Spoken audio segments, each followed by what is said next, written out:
Welcome, in front of me is a Axon 10 Pro, and today I'll show you how to capture a screenshot on this device.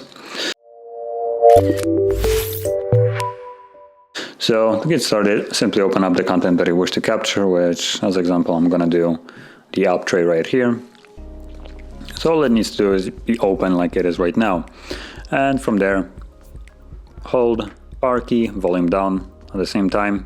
You get this animation, and if you're trying to take just a normal screenshot, that's about it. If you're trying to take a scrollable one, for instance, if we go into our browser, there we go, you can see that there's a scrollable content. I could do this, then tap on scroll, and it will start slowly scrolling till I tap done. So you can make it as long as you want, and once you tap on done, there it is. Tap on the save button, and now both of the images can be found in your photo gallery. So let's go over there. There we go, photos. Keep off, there we go. So there is the first one, the app tray, and then there is the scrollable web page, as you can see.